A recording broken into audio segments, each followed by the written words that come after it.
y'all. Welcome back to Antiwar Radio, Chaos 92.7 FM in Austin, Texas. I'm Scott Horton, and introducing Lew Rockwell, founder and president of the Ludwig von Mises Institute, author of Speaking of Liberty, proprietor of LewRockwell.com, and host of my favorite new radio show, The Lew Rockwell Show. That's at LewRockwell.com/podcast. Welcome back to the show, Lew. Scott, great to be with you. Well, I have to tell you, I'm feeling the heat.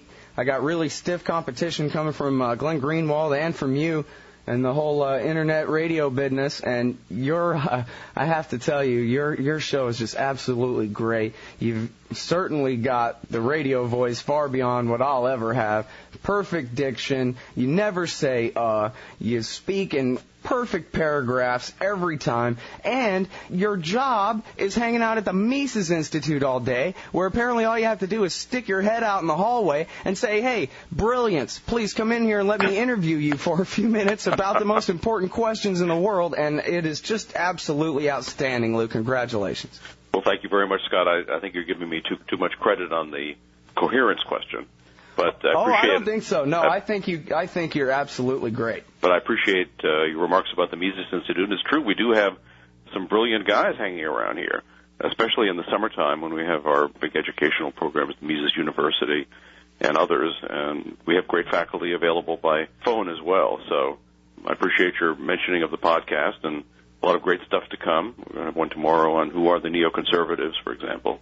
I think, try to keep them interesting, and I sure appreciate people's feedback, too. If anybody wants to email me at lewrockwell@mac.com, I'm very glad to hear criticisms and suggestions and just want to know what people want to hear.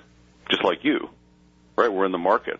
That's right. We have to appeal to people. We have to say things that are interesting. We want them, obviously, to be consistent with our political principles, which are the reason we're doing these things. But you got to be interesting, too. Yeah, well, we'll try. I'll tell you what was interesting to me was your podcast from the other day that was not an interview. It was just you. Well, you talked a little bit about economics and such at the end, but mostly it was about the pick of Joe Biden to be Barack Obama's running mate. And I like how you talked about how in the original Constitution, the vice president was supposed to be the president's political enemy, not his best friend, and picked solely by him. But then you go on to talk about who this guy Biden is and his history as a senator. And I got to tell you, Biden seems to me a more, on a personal level, whatever. I've never met the guy, but on TV, he seems like a more decent politician than some of these guys.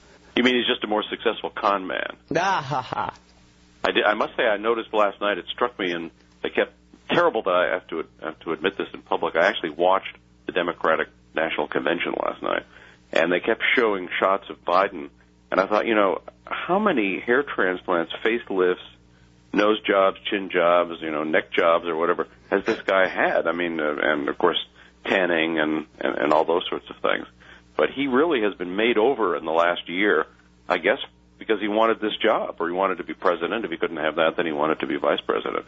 But he's got a very bad record. Of course, like I guess all Democratic senators and all Republican senators, he's for the big state at home, and he's been a warmonger. And gosh, under the Clinton administration, he was one of the worst of the people who were pumping for bombing Serbia, the horrible war that Clinton ran that killed so many people, did so much property destruction. And we're still living with the results of it. Now, we're still living, although we do in terms of the American debt and taxes and warfare state we face here. But the poor people of Serbia and Kosovo and Bosnia, all those areas that were so heavily damaged and are still occupied in some cases by American troops. We forget about that and we concentrate, I guess as we should, on where the hot wars are, Iraq and Afghanistan, and of course the neocons' next planned hot war, Iran, where Bush has got a bunch of carrier task forces over there in the Persian Gulf as we speak right at this moment. I guess they named these ships after the most rotten figures in American history. So they've got the Abraham Lincoln, they've got the Theodore Roosevelt, and a couple of these other vast collections of weapons of mass destruction, entirely offensive weapons, not defensive at all, even within the context of just war theory, or if one is a minarchist and thinks that a state military is a legitimate thing, have absolutely no reason for existence, these carrier task forces, which simply are, as the government and the Pentagon charmingly puts it, for the projection of power. which of course means the ability to bomb people back into the Stone Age if they've bugged the U.S. government in some way. Mm-hmm. Well, now, it's the Republicans who are the evil warmongers. We've seen them in play for 8 years. They don't believe that there's any law that can bind the power of the commander-in-chief. They think that he can tap people's phones, he can kidnap, torture, murder them, start aggressive wars, rewrite American nuclear warfare doctrine in more aggressive, stricter. I mean, these guys have got to be the most dangerous people on the planet, the Republicans. So the Democrats, I admit, I don't have the stomach to watch the convention last night. I tuned in to PBS and saw about maybe 3 or 4 minutes of the guy praising Obama's education proposals or something, and I couldn't take it anymore. So I give you credit for that. But, they've got to be, just simply by default, they've got to be better than the Republicans, Lou? Well, you would think, but as I watched last night, and I did not watch every single minute, but I watched the vast majority of it, I heard no criticisms of Bush, no criticisms of Cheney, no criticisms of the war in Iraq, no criticisms of the potential war in Iran. And, of course, as we know, Obama says he wants to send more troops to Afghanistan, just like Bush. So you would think, even just out of pure political calculation, that these people would understand that there is a movement in this country of people who don't like these wars, and you would only have to be just slightly to the anti-war side of the Republicans. But there seems to be no interest in that.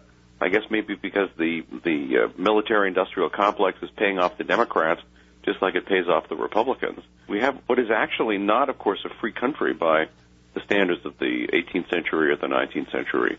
We have, as you say, a dictatorship. It's an elected dictatorship. It's a dictatorship nevertheless. I mean, Bush has got powers that some of the Caesars would have envied. He's got more power than any absolute monarch who ever existed. No absolute monarch, despite that name, could actually just launch a major war on his own because they didn't have the money. They had to tax people, and that was that they didn't have a Federal Reserve that could just print up whatever money they needed for their wars. This is the reason there's no debate in Congress, except by Ron Paul and a few others, about when they want to start a new war, when there's another $100 billion for Iraq. Nobody cares because they don't actually have to tax anybody. They don't even have to borrow it, although sometimes they do borrow it. They just run the printing press longer. And that's the reason we've got a depression. That's the reason there's a depression affecting the entire world. And yet, here we are in that sort of an economic condition, and they're talking about more wars, and the Democrats, I didn't hear them talk about the economy. I didn't hear them talk about the Bush administration. I didn't hear them talk about all the problems with John McCain.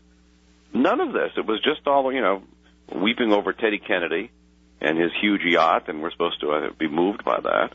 And he promised that before he died, he was going to see to it that there was more socialism in America. Thanks a lot, Teddy. And then everybody weeps on cue. And then we had, then you had Michelle Obama giving her talk. She looked very nice, and she gave a nice talk about how she has a brother and a father and a mother and children and a husband. Okay, well, that's fine. And then, of course, the crazy Pelosi, just a total pro-war, pro-state, pro-police state monster. She pretends to be something else, but she rolls over for Bush every time. She's been his partner in crime as long as she's been Speaker of the House, and indeed when she was Minority Leader. And Jimmy Carter, who was the only guy there who had anything decent in his past, and I must say looked great. He and Rosalynn, they looked terrific. He wasn't allowed to speak. They put up a film about him, a very boring film about his work in helping poor people build houses, and that's all wonderful. And certainly there's no other U.S. president who's ever done anything like that. The rest of them are sitting around in the Lockheed boardroom collecting their checks. So I have to give Carter credit for all the things he does in his private life. But they wouldn't let him speak, and my guess is they wouldn't let him speak because they were afraid he might mention the words Middle East, since of course he has politically incorrect views on all the U.S. wars and all the things that are planned for the Middle East. So they didn't want anybody taking a pro-peace position. Very, very sad, outrageous, in fact, because of course most of the people who vote for the Democrats, whatever their problems in economics, do tend to be far more pro-peace and far more pro-civil liberties than the people who vote for the Republicans. So those people are being betrayed.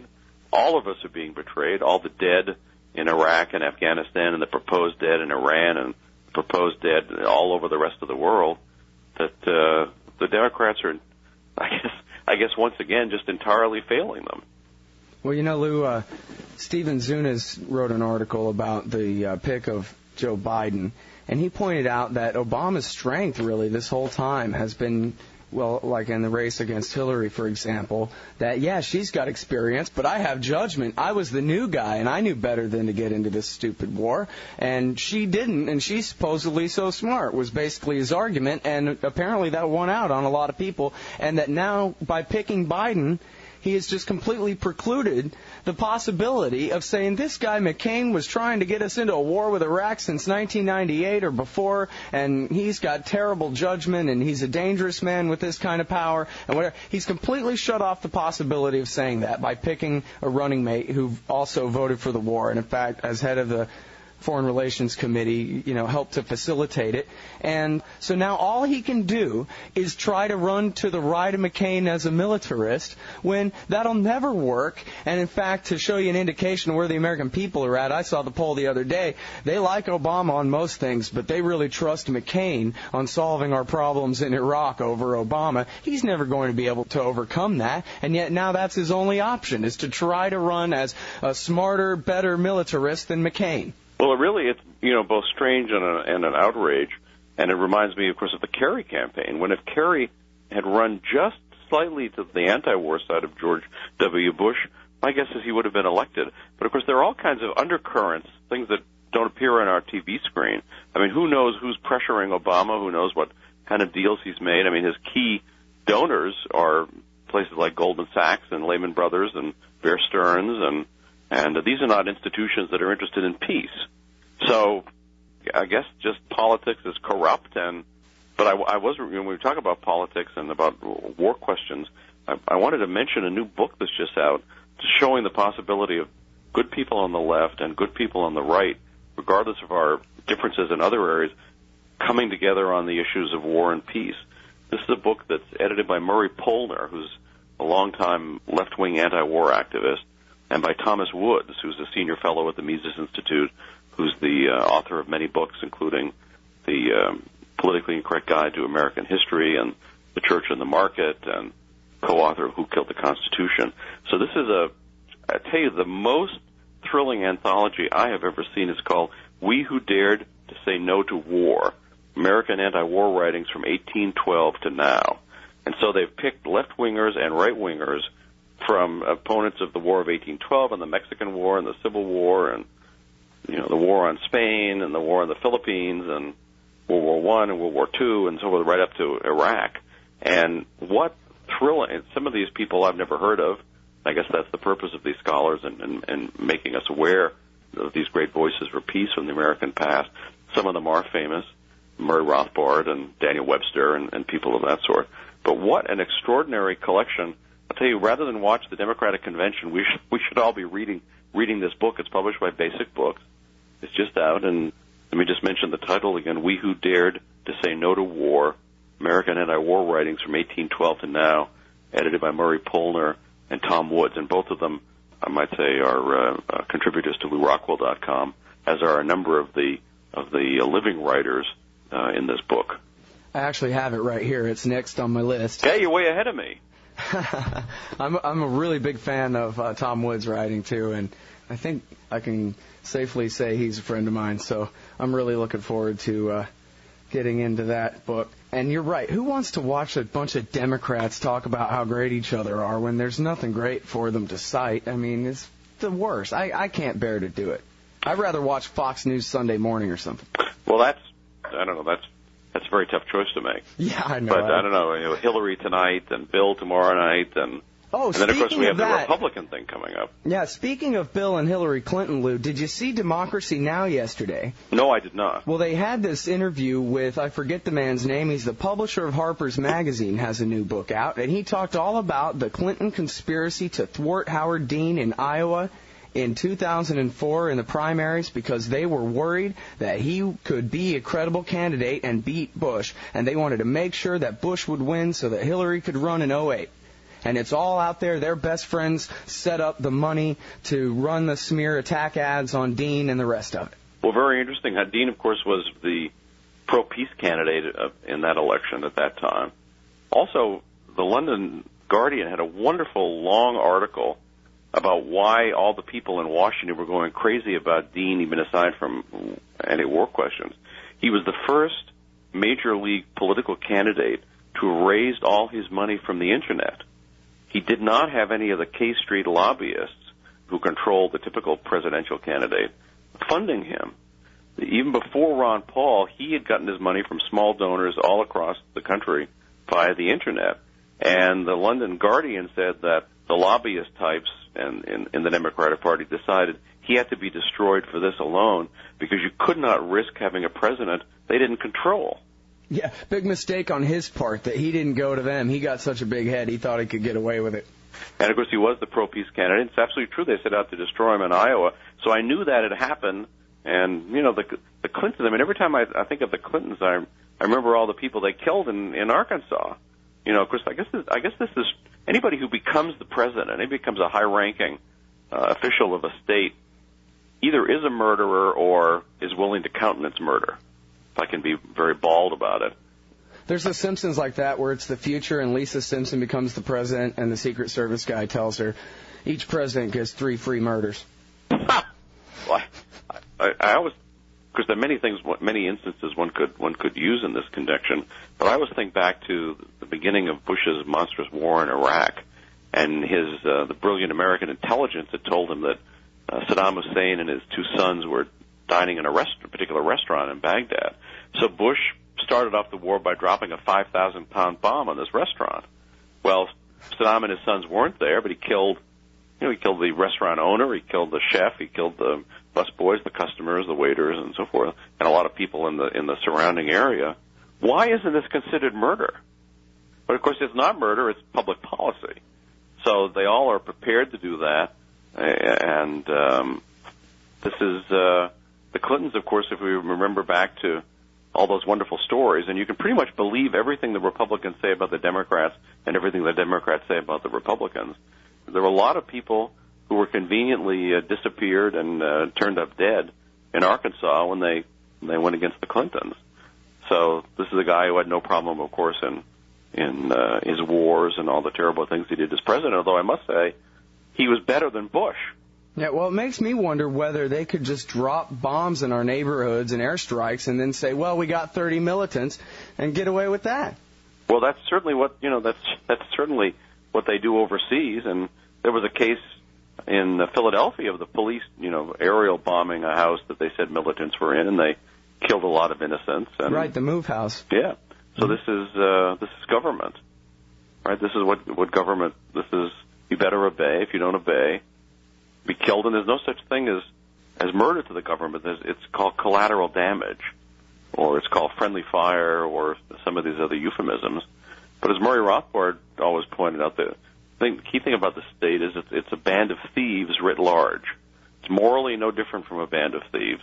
Only, of course, it's far worse than a band of thieves and far more murderous than the typical band of thieves, because far bigger and more powerful, and also a vast propaganda campaign being waged on behalf of it in the government schools and the government-connected media, government-connected academia, and the whole intellectual apparatus to convince us that we'd be dead without the state. We have to have the state. The state brings us civilization. The state brings us peace. The state brings us justice. But clearly, of course, it's just the opposite. The state brings us war. The state brings us looting. The state brings us crime and every horrible thing in society. So this is the government. This is the people who are connected to the government.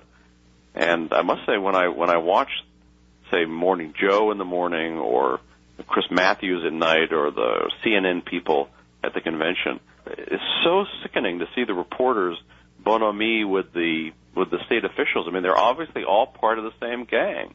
They have different functions within the gang, but they're all pals together, ripping off and oppressing all the rest of us. And in the case of the American government, not only Americans, but people all over the world. Hey, what do you think it means that the American people trust McCain over Obama on the war? Because if you just take probably, I guess what I would assume is the average American's understanding of it. Obama is the nominally peace-oriented, let's end this war guy. And McCain, I think people understood, right? That got out into the general public that McCain said, hey, let's go ahead and stay for 100 years. They prefer him? I don't understand, Lou. And his numbers went up with all the belligerents against the nuclear-armed Russians. How could this be? Well, I must say it's a very disturbing thing. I mean, you can think, and this is certainly true of some people, that they're fooled. I mean, that they're subjected to propaganda from the earliest days in the government schools, and they're fooled. There are also some people who are bloodthirsty. This was certainly true of the Roman people. They cheered when Caesar went into a rebellious area in Gaul where the people were upset at being ruled by the Romans, reconquered them, and then cut the hands off every single man in society. Everybody above the teenage level cut the hands off of them, and the Romans all love that. So there's something very terrible in the human psyche. The people love this sort of thing. So I'm afraid that that's at least part of it. Also, it's not. I'm sorry to say, in the American context, for the most part, pro-war gets you elected. Maybe in part because there's nobody making the peace case, so I'd like to see the peace case made. Ron Paul certainly always makes the peace case, and he's been elected as a congressman. But by the way, in the Polar Woods anthology, there's a fantastic talk by Abraham Lincoln, of all people, and talking against the Mexican War, and it's got a great title, "The Half-Insane Mumbling of a Fever Dream." He's talking about, and the only time Lincoln was ever defeated was when he opposed the Mexican War, and he became a warmonger after that, of course. So I don't know. There's a terrible part of the American psyche too. Maybe it's from the various early days, at least in New England, when the Pilgrims came and they had the view that they were God's chosen people, that America was the new Zion, they were the new chosen people, and that anybody who resisted them, because they were the chosen people, was just like some bad guy out of the Old Testament, the Amalekites or whatever. And so the Indians could just be slaughtered, man, woman, and child, without any compunction, because they were daring to resist God's chosen people. So there's that whole sort of New England view that wants to mind everybody else's business, wants to control everybody else's life. They took over America first, and now they're taking over the world. Very, very disturbing and upsetting. And, of course, not a reason not to fight against it. We have to fight against it. By the way, it's fun to fight against it. It's fun to oppose evil. But it's also necessary to tell the truth. And if we tell the truth, that's the only way that we have any chance of refuting this sort of regime. So we have to tell the truth. We have to be for peace. We have to be for freedom, despite the fact that we're faced with a two-party duopoly that's just, as Butler Schaefer always says, two wings of the same bird of prey. Yeah, that's what I learned in high school about the two parties. And the bird of prey was big business, the capitalists who hate capitalism and use the state to divvy up resources among themselves. Well, it's true. We have in fact, a corporate state. We have an economic system that, if it were examined in a dispassionate, scholarly way, we would have to call a fascist system, where it's big government and big business in cahoots against the rest of us. So, yeah, there are corporations that are certainly in the military-industrial complex, and in our very mixed economy, we have not a free market economy, but only a partially free economy, where the path to, at least one path to riches and power, which unfortunately some people want, power over others, is the connections with the government. So, yeah, you have companies that are not only making vast amounts of money off the government, and off us through the government, I should say, but are also seeking to expand the state in order to make more money. And when you think of just how stupid an institution the state is, I mean, it's a very dumb operation. In my view, and certainly this has been true from an empirical standpoint, every time there's some brilliant, evil new idea to expand the state, start a new war, or have some new social program, it tends to be people in the private sector who are suggesting it to the government and lobbying for it and helping bring it about.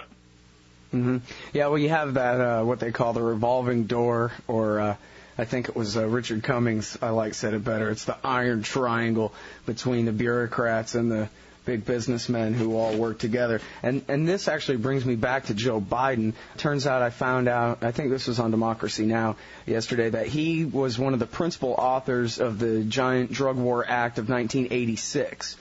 And this is actually, I don't know, percentage-wise, but apparently it's some major proportion of our economic system now is the prison industrial complex. There are giant concrete firms and iron bar firms and police weapons manufacturer firms and the police unions themselves and an entire gigantic sort of ecosystem of drug warriors who will never concede defeat and who will never stop preying on the rest of us. Well, we live in a very militarized society. I mean, we're probably as militarized and as militarist as, say, Turkey, which is always considered like a sub-rosa military dictatorship. If civilian politicians but the military calls the tune for them.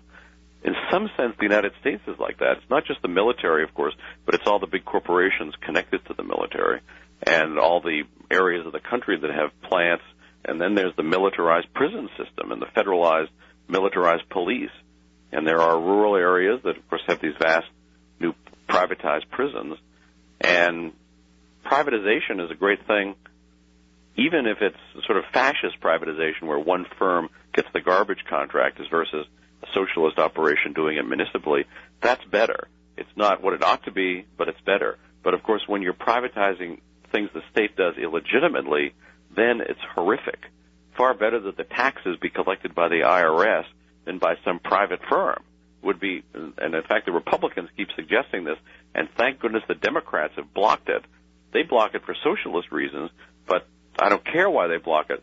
To have private firms collecting taxes would be horrific. No more than you want private firms running the prison camps in Guantanamo or in Diego Garcia or who knows where else in the rest of the world, or these prison camps that they have domestically, the vast majority of people in them not guilty of any crime. I mean, they're guilty of, quote-unquote guilty of various drug offenses, but of course those are not crimes. Even the things that are crimes that involve the use of violence and coercion tend to be oftentimes connected to the fact that drugs are illegal. The state, of course, glories in this. One of the key things about people who go into government is they love exercising power over people. They love bombing other countries. They love ordering prisoners around. They love being able to toss people into solitary confinement. They love being able to waterboard. They love this stuff.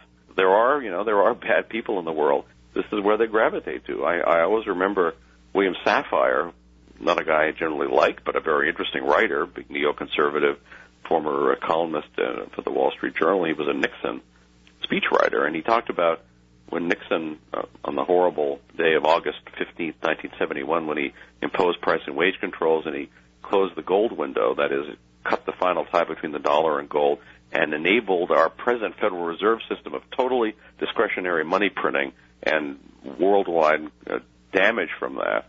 This all stemmed from what Nixon did on that day, and they'd been meeting at Camp David, and Safire wasn't high-ranking enough to have been in the meeting. But after the meeting broke up where Nixon decided and his advisors decided on this, he pulled aside his friend Herb Stein, who was chairman of the Council of Economic Advisors, and he said to Herb, what happened? And Herb Stein said, we've put price and wage controls on the economy. The inflation rate, by the way, was far lower than it is right now. They claimed that this was going to stop inflation, and it was going to, with the closing of the gold window, the dollar was going to become sounder. Of course, the typical government lies. So Safire said to him, he said, how could you have done that? You know that price and wage controls don't work. And Stein said to him, I know they don't work, but that was the most fun I've ever had. Yeah. That is, participating in the ordering of people and potential jailing of people for raising prices. Yeah, only to keep up with what the government had done to their money in the first place. So this is what people go into the government like, this sort of stuff. Yeah. They like having us all in a cage, and they like torturing, and they like taxing, and they like spying. Very bad bunch of people in the government. Yeah, Paul Begala, who worked for Bill Clinton, once said, hey, stroke of the pen, law of the land, pretty cool. He did. He did indeed say that. And, of course, I was reminded the other day, we think about these signing statements where the president or the dictator says, by the way, although I'm signing this law, I'm nullifying the following parts and I'm interpreting other parts in the following way, like Caesar Augustus and the Roman Senate. That this didn't begin with George W. Bush, although he is the worst. He's done more of it than any of the others. Each one of these presidents gets worse and worse. The dictatorship becomes more open and more pervasive. But Clinton did a lot of these signing statements too. So Clinton not only was signing executive orders, another totalitarian instrument that they all use, where they just stroke of the pen, law of the land, as you say, but he also had these signing statements where he would reinterpret the laws passed by Congress in his own dictatorial fashion. And, this is the way it always happens, especially when there's a crisis. And I don't remember what Paul Begala was referring to, but I'm sure it was some sweeping executive order that destroyed liberty in uncounted ways. But it's always crisis and Leviathan. We talked with Robert Higgs on this show last week, the great libertarian scholar who wrote that book. And this is something that you mentioned in your recent article about Georgia, is that even though war is the health of the state and powerful people get to expand their power and consolidate their power and exercise all these grandiose actions on other people, that ultimately, though, politicians are no good at running anything, and they don't even really have I don't want to say they don't have the power, because they certainly try, but they don't have the ability to actually dictate events. And this is something that you brought up in the sense of our conflict in the Caucasus Mountains, where you have basically a bunch of Keystone imperialist stumblebums running around and getting us unintentionally, I think, nose to nose with the Russians over something of no importance. Well, I guess it's unintentional. I mean, Saakashvili is a stooge of the U.S., and one of the things Biden just did recently, by the way, was visit Saakashvili and promise him on his own $1 billion in foreign aid. Hope Joe has that much in his checking account, and I'm sure it's for more military weapons. But that was Biden intervening over there and saying the American taxpayers should be taxed an additional $1 billion for this dictatorial creep in Georgia. But did he really decide on his own to attack the Russian peacekeepers in South Ossetia? Maybe he did, but he'd had a meeting just 2 weeks before with Condoleezza Rice and various other American officials. I don't know. I mean, was the whole thing planned? Is this what Bush actually, is this the actual, this is not my original point, but is this the October surprise? Is this what was designed to elect McCain, not a war in Iran, which maybe McCain can be trusted by these people to do when he's president, but is this the stirring up of militarism and of fear and of what the great Garrett Garrett, the old right journalist, called the complex of fear and vaunting? Yeah. He talked about how, Americans were always saying, we're number one, we're the greatest, we're the best. Oh no, they're going to attack us. Oh no, the terrorists. So this is, this is something, this is not something brand new in America. This is, oh no, they're going to get us. We're the best, we're the straightest, we're the strongest. So this complex of fear and vaunting aids the election of McCain. So is this, I don't know, maybe this is an accidental thing. Maybe Saakashvili, although he's a puppet of the U.S. and the pay of the U.S., installed by the U.S., maybe he decided to take this kind of crazed action on his own, and maybe he didn't decide to take it on his own. Well, we know that McCain's buddy Schoeneman, who I guess is in line to be his national security advisor upon taking office, collected, millions, or at least more than 1 million, from the Georgian government to represent them. Yes, to represent them, that they should, of course, be on the gravy train of the American public, that they should get lots of dough in terms of foreign aid. Schoeneman gets a cut from that, and then also that we should go to war for them and protect them in whatever local hegemony they want to exercise. Schoeneman has also been he's a lobbyist for Ukraine, which wants the same sort of protection, wants to join NATO and be protected and cosseted by American blood and treasure. And he's also done that for Latvia, which indeed he succeeded in getting Latvia brought into NATO. And of course, a crazy outrage. NATO was never what it was pretended to be. It was always pretended to be a defensive alliance against those Ruskies. But those Ruskies were actually never any threat, not because they were good guys. I mean, Stalin's regime was probably the worst regime ever in the history of the world. These things are tough to quantify, right? Who do you say is worse, Hitler or Mao or Stalin or Pol Pot or the rest of them? But Hitler is at least in a tie for the worst. So this is nothing. It's not saying anything good about the Soviets. But the Soviets had no money. They had no resources. The nature of socialism is such that there was always an economic basket case. They couldn't manufacture anything that was guaranteed to work, and anyway, many, many problems with socialism. So because of socialism, the Soviet Union was never the aggressive power that was pretended during the Cold War.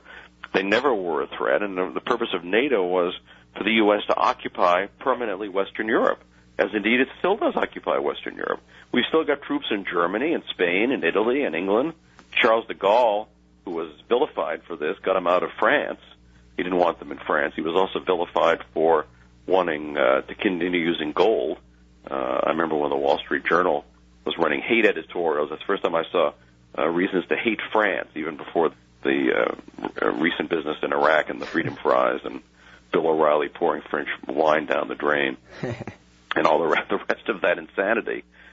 So the U.S. still occupies, and that's NATO. So now the U.S. has, of course, made NATO or wants to make NATO into an aggressive military alliance so that soldiers of other countries can get killed and not just Americans, to make it politically easier for them to wage their wars. Thank goodness there's some pushback in NATO. There's some peoples in Europe who, have seen enough of war. They don't want any more war. And so, I don't know, the U.S. is having a slight trouble getting getting NATO. They wanted NATO, in effect, to go in and fight on the side of Georgia, start a hot war with the Russians. I don't think insane quite does it. And I will say that's something that impresses me about the neoconservatives. This is, I think, true of John McCain. It's true of Scherneman. It's true of Bill Kristol and all these guys. It's true of George W. Bush. They seem to have a screw loose. I mean, the old imperialists, the neocons, did not invent imperialism, right? It's existed through all of human state history, and certainly has existed in the American context. But in the American context, it tended to be sort of the Rockefeller types, the Wall Street imperialists. And they were evil enough and bad enough and awful enough. They didn't seem to actually be crazy. There's something crazy about the neocons. And when you think that, as an example of just the ultimate in dictatorship, that following around the man that we call the president is a army colonel with what they call laughingly the football, which is a box that contains all the nuclear codes and ability to transmit them, so that the president can, on his own say-so, at any moment of the day or night he decides on it, destroy the world. I mean, he can actually launch a full-scale nuclear attack against anybody he wants to wipe off the face of the earth and murder on his own say-so. I mean, that's power that, of course, no king, no Caesar, no dictator, nobody's ever had that kind of a power before. We just accept it as perfectly normal. This one guy should be able to destroy us and destroy everybody else. Yeah, but Lou, we're a democracy, so if the president ever does that and he was elected, then it's the will of the people and it's perfectly okay. Well, of course, we were talking before about how so many Americans think John McCain is better as the killer-in-chief than Obama, and I guess that's right in that sense. That's, of course, says good things about Obama, that they don't see him that way. But that's one argument against democracy. But I always think it's important to remember that the government always devalues the words as well as the money. What does democracy actually mean in the current American context? It means U.S. control. If there's an election, as say in Palestine, where the quote-unquote wrong side wins, that's not democratic. And you can perfectly punish them, do everything possible to get them to reverse that and change the election. It has to be an election that the U.S. approves of. That's democracy also, and that is, democracy means U.S. control. So the democratic areas of the world can include horrible dictatorships like, Egypt, Jordan, other places that are police states. They're all good guys, and they're all sort of within the democratic ambit because they are subservient to the U.S. and are run by the U.S. And you can have places where there are free elections, as if I'm not a a big fan of mass democracy. But you can have areas where there are free elections, but if the wrong people are elected, they're somehow considered undemocratic. I mean, this guy Saakashvili, we're told that Putin is not really a democratic figure and he's an authoritarian. Well, that's of course exactly right. But Saakashvili got, I think it was 96% of the vote in the last election. Yeah, that's he pretty got good. Soviet kind of electoral statistics, but he is democratic because he does the U.S.'s bidding. Yeah. All right. Now, if I can keep you just a couple more minutes. Sure. Okay, I wanted to ask you, this is another crisis on Leviathan thing. You mentioned at the beginning of the interview about how, well, in the context of why the American people, aren't angry enough about this kind of thing, is because they can print the money. And they disguise the effect of when the inflation really does come, they blame wage earners for finally getting a raise and pushing up prices and whatever. And so we have the economic destruction, but nobody really outside the Mises Institute doesn't seem like can put the two and two together, that it's the delayed effects. The inflation is the delayed effects of all that printing press money, and yet we see as we get into this economic crisis, that's the result of all this monetary policy and foreign policy, that, well, it's almost like the 30s, only it seems like there's so many other news stories in the cycle about, Joe Biden's haircut or whatever it is that they're talking about, that it seems sort of buried, but I don't know. I'm kind of getting indications here and there, Lou, and I don't read the business news enough, but I'm kind of getting indications here and there that we're actually in the middle of getting a brand new deal, a brand new, or I guess I should say brand new additions to the regulatory state on all matters of economic policy below the radar, with the excuse that they're saving us from the economic problems that they've caused. Well, of course, and you mentioned Robert Higgs, and one of the great honors of editing LewRockwell.com is the fact that I get to publish articles by Robert Higgs, and if anybody wants to look at his archive, LRC, you'll see a group of unbelievably compelling and impressive pieces of well-written scholarship that can teach you so much about war and government and the nature of the current regime. But it's absolutely true. I mean, government, as Bob Higgs points out, always wants to use the crises that it creates as reasons to give itself more power, even though its previous power is what brought about the problem. So, yeah, we have, just as in the 1930s, we have Bush, for example, giving vast new power and proposing even vaster powers of control for the Federal Reserve over the whole American economy. And he should be Pat Paulson. Henry Paulson, the Secretary of the Treasury. Pat Paulson was funny. Henry Paulson is not funny. Proposing that the Federal Reserve become the regulator of the whole American economy. And they love it not only because it's the central bank, but because there's even less connection between the Fed and the American people than with a regular agency. Well, what does that really entail? What does that mean, control over the whole economy? Well, it would mean that areas of investment would mean which companies succeed and which companies fail. This is their ideal. It would mean that any significant financial decision made on Wall Street or by any bank any place would have to be approved much more so than is the case today by the bureaucrats at the Federal Reserve. So that is a big increase in power for the central bank. On the other hand, you alluded to this earlier, state officials all believe that all they have to do is point a gun at somebody and it's going to bring the desired result about. And in some sense, they're like King Canute, ordering the tide to stop and not to come in. Uh-huh. But they can't actually stop the tide from coming in. There are economic laws. There are if-then. I mean, if the government does certain things, certain other things are going to follow. So if they have the massive monetary creation that's taken place ever since 9/11, where Bush and Greenspan and now Bernanke made the decision to just vastly increase the money supply, leading to the real estate boom, the stock market boom, probably the biggest boom, artificial boom, and the most damaging artificial boom in the history of the human race is what Bush and Greenspan and the Pelosi and the rest of the criminals in Washington have created. For inflation? Beg pardon? Adjusted for inflation? Yeah. No, there's no telling. I mean, we're only seeing the beginning of it. Of course, housing prices are falling. Housing prices, by the way, should fall. They were artificially driven up. Now reality has to return. They have to come back down. Tough for us homeowners, but for people who would like to become homeowners, of course, it's good news, and there's always a silver lining in these clouds. So they put us into a horrific position.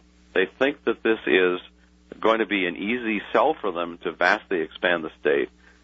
On the other hand, I think I'm optimistic in some ways. I think that there's more and more people, despite the military stuff, people are having more and more doubts about the government. I think that is all coming back in a way that we've not seen since 9/11. I also think here's something else to keep in mind. We live under the biggest, richest, most powerful government in the history of the world by many magnitudes, the biggest bureaucracy. There's never been anything like this. So because it's the biggest, because it's the richest, because it's the most complicated and the most powerful, it's also the most incompetent. So they can't do anything right. They couldn't, have their heroic rescue at Katrina. They messed everything up. They can't even build themselves a good-looking monument in Washington anymore. They're all ugly. They can't do anything. So as they become more calcified and more just more tied up in themselves, they can't actually get away with the stuff that they'd like to get away with. And there's, again, Hitler's government, Stalin's government, the Roman Empire, never been anything like this, anywhere near like this. So as they expand it, it's going to become even less competent, and there's room for freedom. There's room for those of us who would like to see a freer society, who don't want a total fascist state, who would like to have peace and prosperity and freedom. There's reason for us and room for us to make our arguments and try to convince people. Mm-hmm.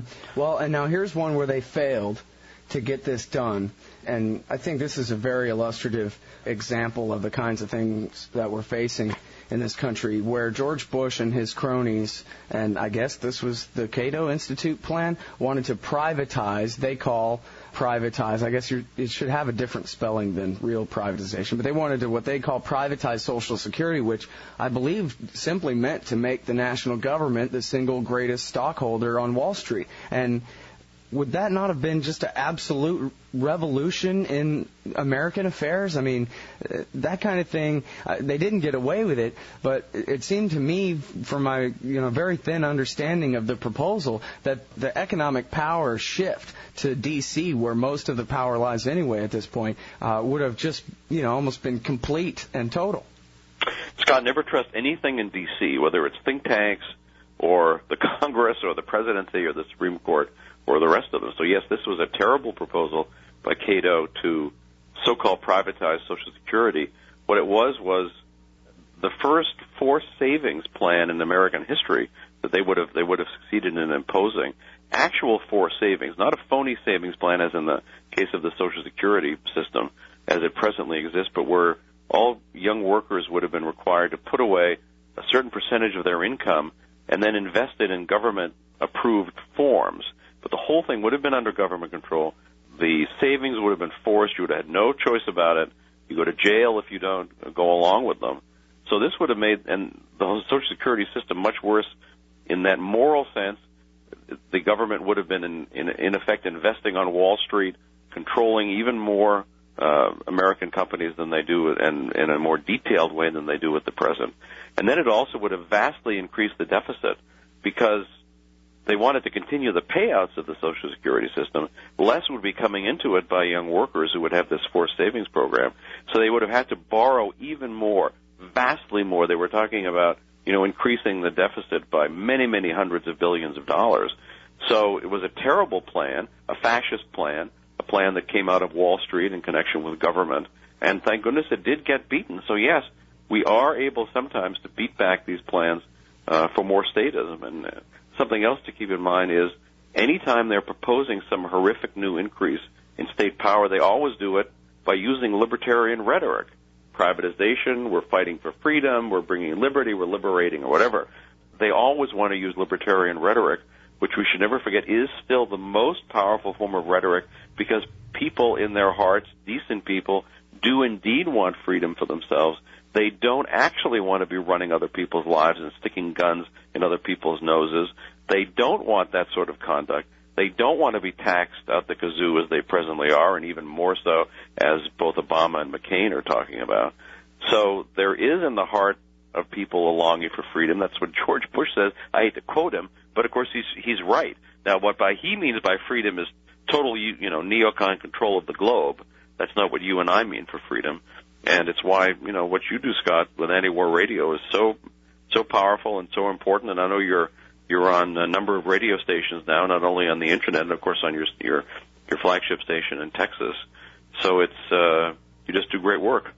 Well, I really appreciate that, and I was about to start praising you, and especially what you said at the beginning of the show about the importance of Murray Polner. Is it Polner? Polner, yes. Yes, and Thomas E. Wood's new book about the realignment. This is something that's sort of a pet project of mine. I can't really see it going anywhere, but I would really like to see the very best of the paleo-conservatives, the very best of liberals and leftists come together with really the libertarian movement, the libertarian ideology as the real moderate center, as opposed to the conservative Democrats and the liberal Republicans who make up the quite extremist center that we have now. It seems like we need to, and it's already working to a degree. We'll see how things go after the power shifts to liberals in the White House, but this is something that I think is really important and something that I know that you recognize. And it seems to me like the Mises Institute and LewRockwell.com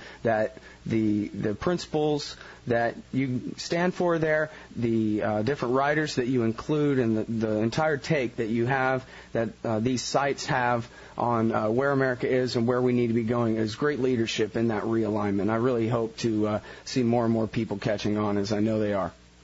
Well, Scott, you and I agree, and think of a man like Glenn Greenwald, with whom we agree probably 70 or 80% of the time, right? As versus a guy like John McCain, with whom we agree about 0% of the time. Maybe less than that. So one is the conservative, one's the leftist.